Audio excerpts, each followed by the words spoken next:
আমেনা ডাক দিয়া কয়, জগৎবাসী,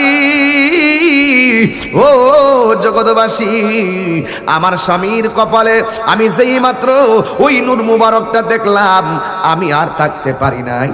স্বামী যখন নতুন কাপড় পরে স্ত্রী খুশি হয়, স্ত্রী নতুন কাপড় পরলে স্বামী খুশি হয়। আমি যখন দেখলাম আমার স্বামীর কপালে এত সুন্দর নূর, আমি আর থাকতে পারি না।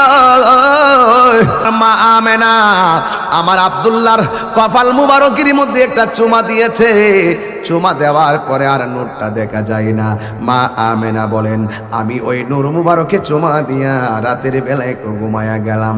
ঘুমের ঘরে স্বপ্ন দেখে গো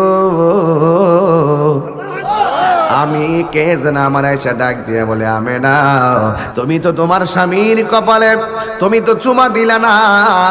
ও আমেনা, আল্লাহর হাবিব আখিরি জামানার পয়গম্বর, সব নবীদের নবী যিনি হবে, ওই রাহমাতুল লিল আলামিনের নূর মুবারক তোমার মাঝে শুভ আগমন করেছে। এরপরে যুবক ভাইরা, পুরীর দিন আরেকজন নবী আসলো, যার মাথার চুলগুলা কুকুরানো। আমেনা জিজ্ঞাসা করে, কে গো তুমি, কে গো? কয়, আমার চিনবা না? আমি হইলাম এমন পয়গম্বর যার মরণ হয়েছে কিন্তু কাফন হয় নাই, যার মরণ হয়েছে কিন্তু গোসল হয় নাই, যার মরণ হয়েছে কিন্তু জানাজা হয় নাই, তার মরণ হয়েছে কিন্তু কবর হয় না। ও পয়গম্বর, আপনি কে? কয়, আমার চিনো না? আমার নাম হলো হযরতে ইদ্রিস আলাইহিস সালাম। এবার জিজ্ঞাসা করে, কেন আসলেন? আল্লাহর হাবিবের নূর মুবারক তোমার মাঝে এসেছে, ওই নূরকে স্বাগত জানাইবার জন্য আমার আল্লাহ তোমার ঘরে আমার পাঠায়া দিয়েছে। এবার মা আমেনা খুশি। এইভাবে একের পর এক পয়গম্বর শুভ সংবাদ দেয়, রহমত পাইলে আনন্দ করো। এই জন্য আমার নবীকে যেই দিন দুনিয়াতে পাইছি, এই রহমত পাইছি, যেই দিনে পাইছি ওই দিনটাতে আমরা মিলাদুন নবী পালন করি। কথা কোন ঠিক কিনা? এই মিলাদুন নবী নতুন না, এই মিলাদুন নবী তো আমার নবী যখন আসে না ওই দুনিয়া ওই রুহানি জগতেই আমার আল্লাহ রাব্বুল আলামিন সব নবীগণের ডাইকা আমার নবীর মিলাদের প্রতিশ্রুতি গ্রহণ করেছে। সকল ঈদের সেরা ঈদ হলো পবিত্র ঈদে মিলাদুন নবী। সকল ঈদের সেরা ঈদ হলো পবিত্র ঈদে মিলাদুন নবী। সেই কারণে আজ তোমার পাক নাম হৃদয় মাঝে একে রেখেছি। সকল ঈদের সেরা ঈদ হলো পবিত্র ঈদে মিলাদুন নবী। সকল ঈদের সেরা ঈদ হলো পবিত্র ঈদে মিলাদুন নবী। আগমন তোমার হয়েছে মক্কায়, হিজরত করিয়া গেলাম মদিনায়। মারহাবা মারহাবা ধ্বনি উঠিল, মারহাবা হিল, আপনি যে পিয়ারা হায়াতুন নবী। সকল ঈদের সেরা ঈদ হলো পবিত্র ঈদে মিলাদুন নবী। সকল ঈদের সেরা ঈদ হলো পবিত্র ঈদে মিলাদুন নবী। কোরআনুল কারীমের মধ্যে এইভাবে বলেছেন, আমি যখন তেলাওয়াত করব আপনারা জবানটা খুলে খুলে আল্লাহকে ডাক দিবেন। পারবেন না সবাই? কুল বিফাদলিল্লাহি ওয়া বিরহমাতিহি ফাবিযালিকা ফালইফরাহু হুয়া খায়রুম মিম্মা ইয়াজমাউন।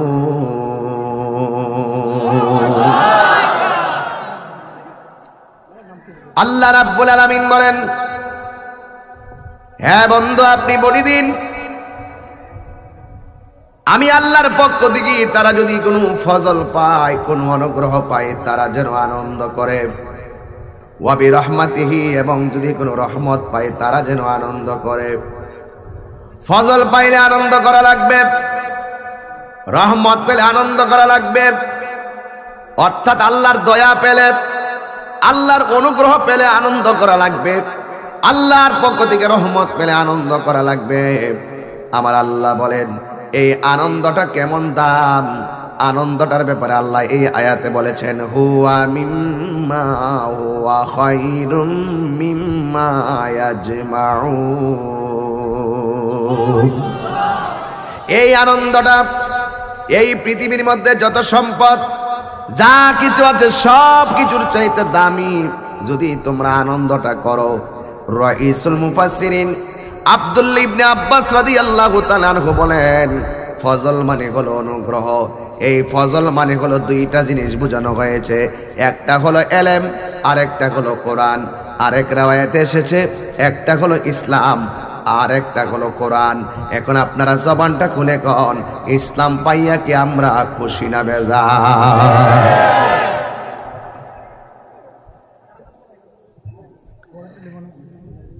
ইন্না দীনা ইনদাল্লাহিল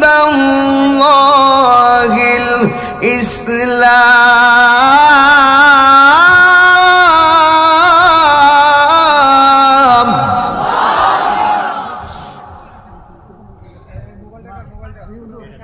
নিশ্চয় আল্লাহর কাছে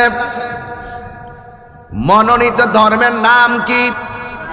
জোরে কন্যা। আব্দুল্লাহ ইবনে আব্বাস রাদিয়াল্লাহু তাআলা আনহু বলেন, কেউ যদি ইসলাম পায় তারা যেন আনন্দ করে। ফজল মানে হলো দয়া, আল্লাহ দয়া করছে। আমার আল্লাহ আমাদেরকে হিন্দুর ঘরে জন্মগ্রহণ করাই নাই, খ্রিস্টানের ঘরে আমাদেরকে জন্ম দেয় নাই, আমাদেরকে কোন ইহুদির ঘরে জন্ম দেয় নাই। আমার আল্লাহ আমাদেরকে মুসলমানের ঘরে জন্ম দিয়েছেন। এই জন্য মুফাসসিরিন আব্দুল্লাহ ইবনে আব্বাস রাদিয়াল্লাহু তাআলা আনহু বলেন, এই ফজল মানে হলো ইসলাম। ইসলাম ধর্ম যারা গ্রহণ করে তাদেরকেই বলা হয় মুসলমান।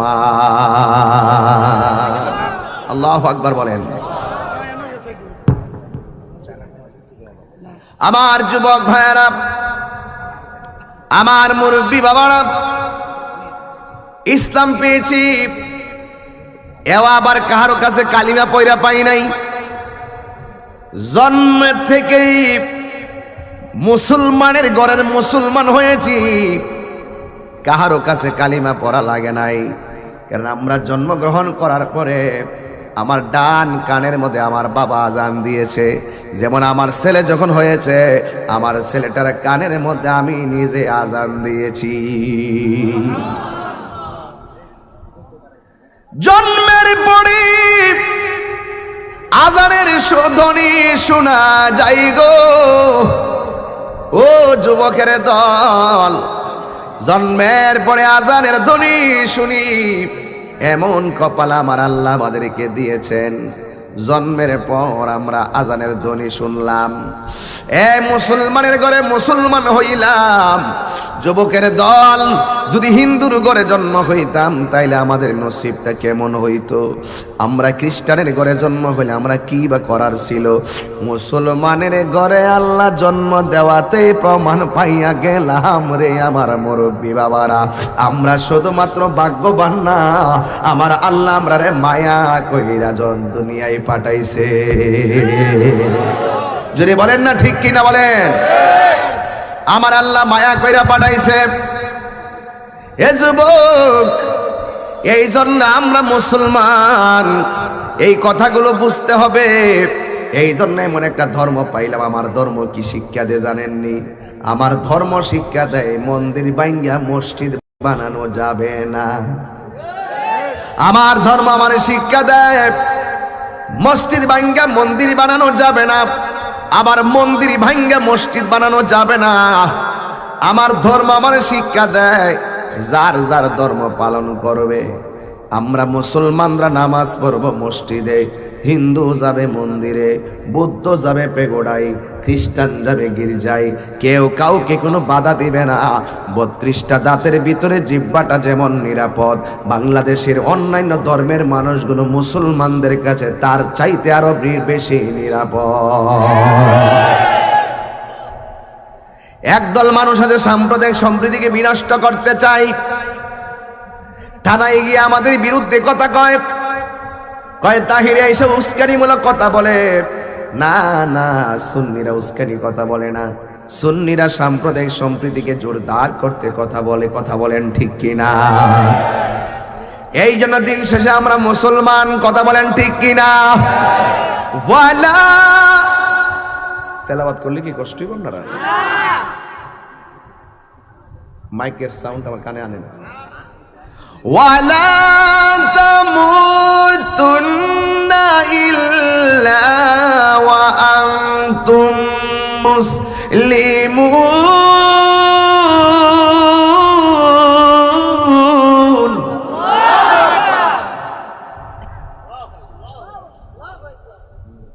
আল্লাহ রাব্বুল আলামিন বলেন তোমরা মুসলমান না হইয়া মরিও না।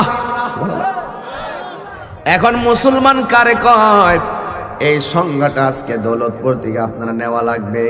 মুসলমান বলা হয় মান সালিমাল মুসলিমুনা মিন লিসানিহি ওয়া ইয়াদিহি, যার মুখের কথার দ্বারা কেউ কষ্ট পায় না, যার হাতের দ্বারা কেউ কষ্ট পায় না, এই লোকটাকে বলা হয় মুসলমান।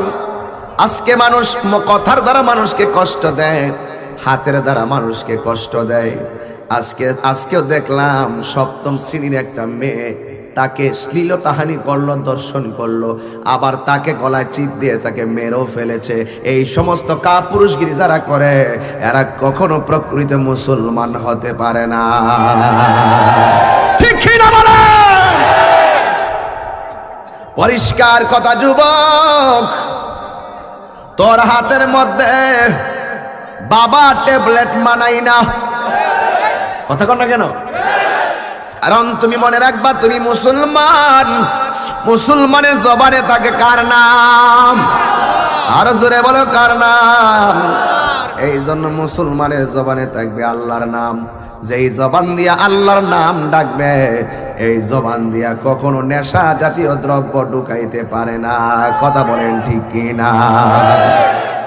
এই জন্য আমার যুবক ভাইয়েরা, বাবা বলো, ইয়াবা বলো, ফ্যান্সি বলো, গাঞ্জা বলো, ড্যান্ডি বলো, হিরোইনচি বলো, যারা যা খান না কেন, খবরদার একটা কথা মনে রাখবেন, আমরা হইলাম মুসলমান।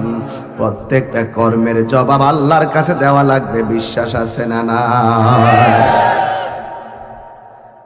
فمن يعمل مثقال ذرة خيرا يره ومن يعمل مثقال ذرة شرا يره। الله أكبر। যারা যারা পরিমাণ যারা গুনাহ করবে প্রতিফল পাবে, আবার যারা যারা পরিমাণ যারা সওয়াব করবে তারা প্রতিদান পাবে। জবানটা খুলে বলুন, প্রতিদান দেওয়ার মালিকটা কে? আমি অত্যন্ত আন্তর্জাতিক ধারায় কথা বলতেছি। এটার এক ঘটনার ফাইজলামি করে উড়াই দিবেন না, সাবধান বলে দিবেন। আমি আল্লাহর কালাম করতেছি, আমরা মুসলমান। কথা বলেন না কেন? উড়াই দিবেন না, ঘটনা বলে উড়াই দিবেন না, একটু হিসাব মিলাই রাখেন না। আল্লাহ আমরা কত ভালোবাসে। আজকে একজন কালো দিকে ঠাস করে এখন কালা, একজন লম্বা দিকে এখন লম্বা, একজন মোটা দিকে এখন মোটা, একজন খাটো দিকে এখন খাটো, একজন বুবা দিকে তারা টর্চারিং করেন, একজন চিকনা দিকে তাদেরকে তিরস্কার করেন, একজনের চোখ নাই দিকে তিরস্কার করেন, একজনের পা নাই দিকে তিরস্কার করেন, একজন প্যারালাইসিস হয়ে গেছে তিরস্কার করেন, একজনের করে বাচ্চা হনের দিকে তিরস্কার। কিসের কিসের তিরস্কার? আপনার কি ক্ষমতা আছে একটা অঙ্গ বানাইবার? الذي خلقك فسواك فعدلك في أي صورة ما شاء ركبك আমি আর কি দিয়া বুঝাবো? আগে ওয়াজের মধ্যে বৈশা 30 মিনিট জিকির করছি, শান গাইছি 1 ঘন্টার ভিতরে 12টা। এখন আমি ইচ্ছা করলো গাইতাম, পারি না, লাইনই পাই না। কারণ আগের মতো কথা বলতে পারি না একটা মাত্র কারণে, কারণ এই তথ্য প্রযুক্তির যুগে আমাদের এই সমস্ত জিকিরের শানগুলা কাইটটা নিয়ে ডিজে গান বানাই আমরারে প্রশ্নবিদ্ধ করে জুতাদা বাইরায়া লম্বা বানাইলে আমার দরকার নেই, বাইরে বাপ দাইবার দরকার নেই। আল্লাহর জিকিরকে যারা দুনিয়ার নর্তকে ডান্স আর নাচ দিয়ে ডান্স করে আল্লাহর জিকিরের সুন্দর পরিবেশটাকে যারা বিভিন্নভাবে প্রশ্নবিদ্ধ করেছে, খোদার গজব পড়বে। তোরই নাচস, আমার চিনাইস না, ঠিক কইস না, তার আমি চিনি না। হাত তুলে গো, ঠিক কিনা?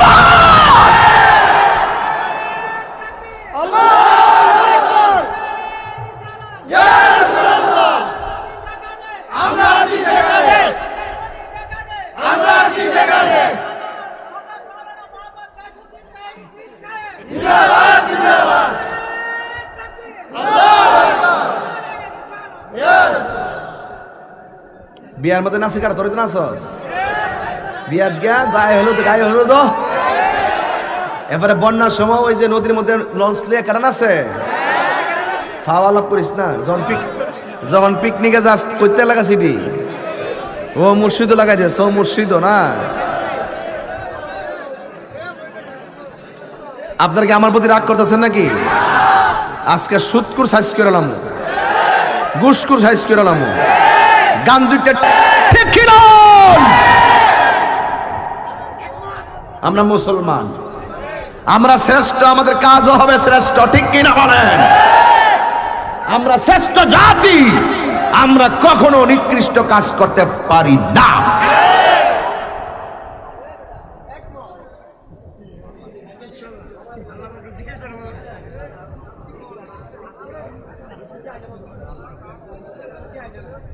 এই আস্তে, আল্লাহু আকবার জোরে কর। কারা কারা খুশি একটু হাত তোলেন, স্লোগান দেন।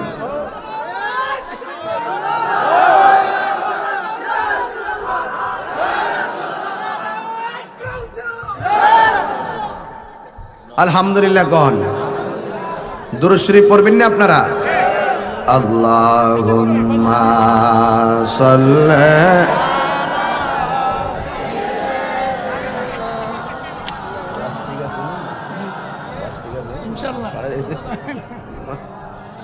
নরমাল পানি আনো।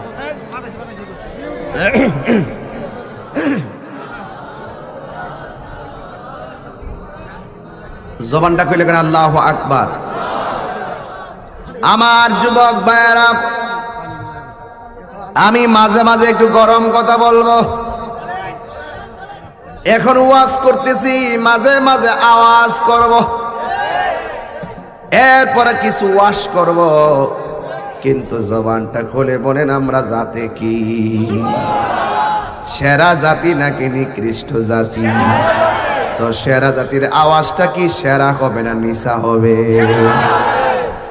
এই জন্য আমরা মুসলমান। আল্লাহ রাব্বুল আলামিন কোরআনুল কারীমের মধ্যে বলেছেন, ইয়া আইয়ুহাল্লাযীনা আমানু দুখুলু ফিস-সিলমি কাফা। এই ঈমানদারগণ, তোমরা ইসলামের মধ্যে প্রবেশ করো পরিপূর্ণভাবে। আমার সমাজে দেখা যায় অনেকে নিজে মুসলমান, কিন্তু এই মুহূর্তে তার সঙ্গে ভালো কথা কয়, আবার লোকটার অজান্তে যাইয়া তার বিরুদ্ধে মুনাফিকি করে। কথা বলেন ঠিক কিনা? মুনাফিকির ফ্যাক্টরি হইল বাজার। মুনাফিকির ফ্যাক্টরি কোথায়? আল্লাহর হাবিব বলেন, পৃথিবীর মধ্যে নিকৃষ্ট জায়গা হলো বাজার।